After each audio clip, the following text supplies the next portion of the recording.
Nahdlatul Ulama itu lahir karena berangkat dari keinginan luhur para ulama, para kiai-kiai kita untuk menjaga riayah, menjaga kelangsungan agama, menjaga kelangsungan akidah Ahlus Sunnah wal Jamaah An-Nahdiyah.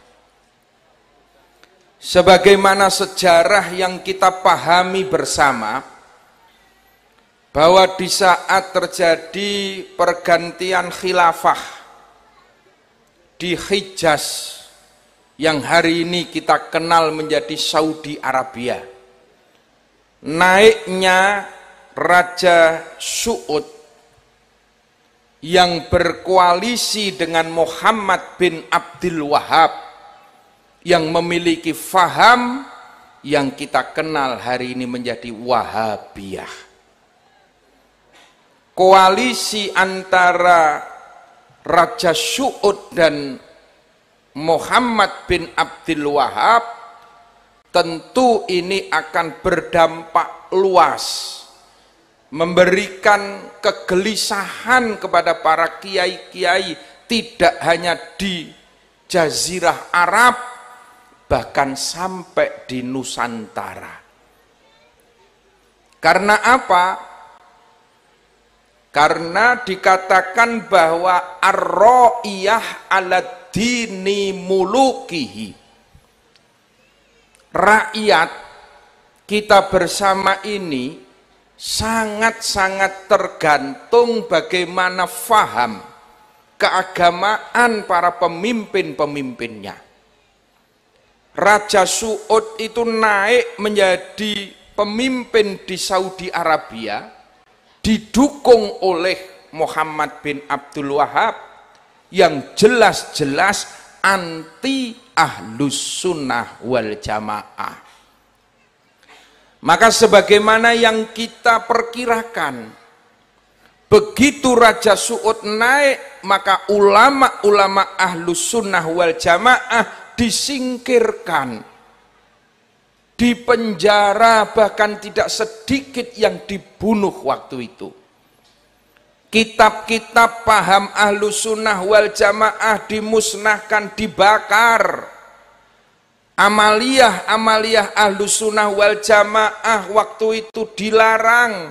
Bahkan puncaknya Raja Suud waktu itu berkeinginan untuk meratakan dengan tanah, bulldozer makam Rasulullah Muhammad sallallahu alaihi wasallam. Karena mereka menganggap ziarah kubur itu sumber kemusyrikan. Mendengar hal itu, maka kiai-kiai di tanah Jawa waktu itu berkumpul, lalu membentuk yang namanya Komite Hijaz.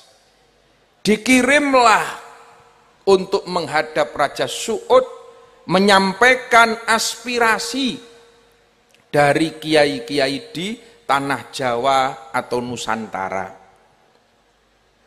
Anda memang berkuasa di Saudi, berkuasa di Hijaz, tapi ingat bahwa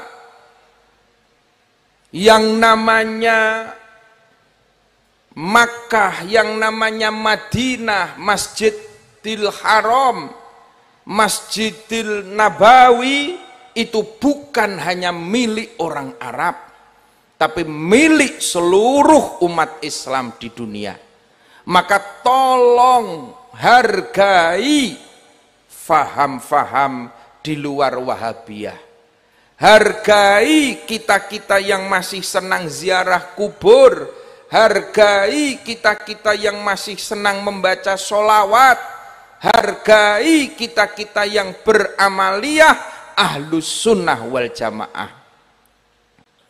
Usulan pertama kali ditolak, Pak. Karena apa? Iki sing usul sapa? Ora jelas. Organisasine opo? Ora jelas. Akhirnya pulang kembali ke tanah Jawa.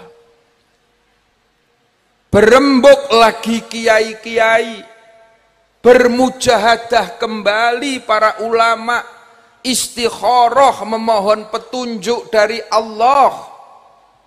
Singkat cerita, lahirlah Jam'iyah Nahdlatul Ulama. Jadi tujuan pokok yang pertama lahirnya NU adalah untuk menjaga kelangsungan Ahlus Sunnah wal Jamaah. Maka setelah terbentuk Jam'iyah Nahdlatul Ulama, berangkat lagi utusan ke Saudi Arabia menyampaikan usulan, menyampaikan himbauan secara resmi dari kiai-kiai di Nusantara. Waktu itu Indonesia belum proklamasi, Pak. Usulan yang kedua, alhamdulillah diterima. Jadi kalau jenengan-jenengan ke Makkah, ke Madinah, haji, umroh, masih bisa ziarah ke makam Rasulullah.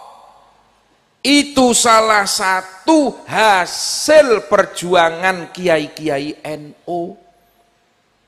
Hasil perjuangan Mbah Kiai Wahab Hasbullah, perjuangan Mbah Kiai Bisri Samsuri, perjuangan Mbah Hasyim Asy'ari, para pendiri-pendiri NU. Hari ini kita masih bisa melihat raudhah, kita masih bisa melihat ziarah ke makam Rasulullah Muhammad sallallahu alaihi wasallam. Riayatuddin, ini tugas yang utama. Ini yang hari ini diteruskan oleh seluruh kader-kader NU di semua lini, di semua tingkatan, di semua organisasi. Baik yang ada di NU, Suriah, Tanfidiyah, menjaga bagaimana Ahlus Sunnah wal Jamaah tetap lestari melalui pendidikan, pengajian di masjid, di musola, TPQ, madrasah diniyah. Ujungnya adalah untuk melestarikan Nahdlatul Ulama.